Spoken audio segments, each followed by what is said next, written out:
Hello বন্ধুরা, সবাই কেমন আছেন? আশা করি সবাই ভালো আছেন। আজকের এই ভিডিওতে আমি আপনাদেরকে দেখাবো কীভাবে ডিএসএলআর ক্যামেরার মতো ছবি এডিটিং করবেন মাত্র 1 মিনিটে।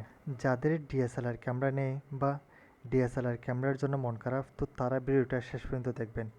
কারণ আমি এই ভিডিওতে এমন একটা অ্যাপসের সাথে পরিচয় করে দেব, যে অ্যাপসের মাধ্যমে আপনি ছবি এডিটিং করলে ডিএসএলআর ক্যামেরাও হার মেনে যাবে এই অ্যাপসের মাধ্যমে। আপনি যখন এই অ্যাপসের মাধ্যমে ছবি এডিটিং করে সোশ্যাল মিডিয়ায় বা ফেসবুকে আপলোড করবেন, তখন সবাই দেখে অবাক হয়ে যাবে যে আপনি কখন ডিএসএলআর ক্যামেরা নিয়েছেন। তো কেউ বুঝতে পারবে না যে আপনি এটা এডিটিং করেছেন অ্যাপসের মাধ্যমে। তো তার জন্য আমাদের একটা অ্যাপসের প্রয়োজন হবে। তো অ্যাপসটা কোথা থেকে ডাউনলোড করবেন, তো আমি সেটা ভিডিওর শেষে বলে দেবো। তো আমরা প্রথমে অ্যাপসটা ওপেন করব। তো অ্যাপসটা ওপেন করার পর নিচে এখানে একটা অপশান আছে স্টার্ট ফ্রম ফটো। তো আমরা এখানে চলে যাবো স্টার্ট ফ্রম ফটোতে। তো এখানে আসার পর এখানে আপনার ছবিগুলো সবগুলো এখানে শো হয়ে যাবে। তো আপনি এখান থেকে আপনার যে ছবিটার ব্যাকগ্রাউন্ড ব্লার করতে চান, তো ওই ছবিটা কী করবেন, সিলেক্ট করে দেবেন। তো সিলেক্ট করার পরে একটু ওয়েট করতে হবে, কারণ এখানে আমাদের ছবির ব্যাকগ্রাউন্ড রিমুভ হচ্ছে। তো আপনি চাইলে এই অ্যাপসের মাধ্যমে ছবির ব্যাকগ্রাউন্ড রিমুভ করতে পারেন খুব সহজে, ঠিক আছে। তো দেখেন আমার ছবির ব্যাকগ্রাউন্ড কিন্তু অটোমেটিক রিমুভ হয়ে গেছে। তো এখানে কিন্তু আরও অনেকগুলো অপশান আছে, আপনি চাইলে এগুলো সবগুলো একটা একটা করে দেখতে পারেন। তো দেখেন এখানে কিন্তু অনেকগুলো অপশান আছে। তো আমরা যেহেতু ছবির ব্যাকগ্রাউন্ড ব্লার করবো, সেজন্য এখানে একটা অপশান আছে ব্লার। তো আমি একটু খুঁজে দেখি। তো দেখেন এখানে একটা অপশান আছে ব্লার।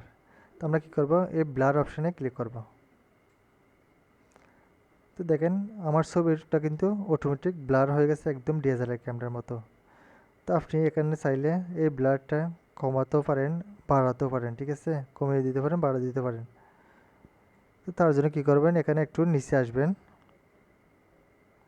তো নিচে আসলে এখানে একটা অপশান পাবেন। এখানে দেখেন এখন কিন্তু আমার ব্লারটা কিন্তু 25 আছে, 25, ঠিক আছে। তো আপনি চাইলে এটা কমিয়ে দিতে পারেন এবং বাড়িয়েও দিতে পারেন।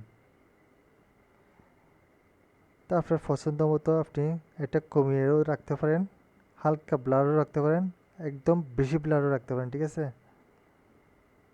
তো আপনি এটা কী করবেন, আপনার পছন্দ মতো করে অ্যাডজাস্ট করে নেবেন। তো আমি এটা একটু কমিয়ে দেব। এখন কিন্তু আমার 40 আছে, 40, ঠিক আছে। তো এখন আমি একটু কমিয়ে দেব।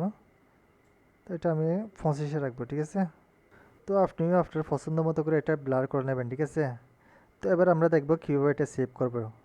তো সেভ করার জন্য এখানে একটা উপরে একটা অপশান আছে। তো এখানে আমরা ক্লিক করব। তো এখানে ক্লিক করার পর এখানে নিচে আরেকটা অপশান আছে সেভ টু গ্যালারি। তো আমরা এই সেভ টু গ্যালারিতে ক্লিক করে দেবো, ঠিক আছে। তো এখানে কিন্তু আমার ছবিটা কিন্তু গ্যালারিতে চলে গেছে। তো আমি এখন গ্যালারিটা ওপেন করব। তো গ্যালারিটা ওপেন করে আমার ছবিটা যে দেখেন ছবিটা চলে আসছে এখানে।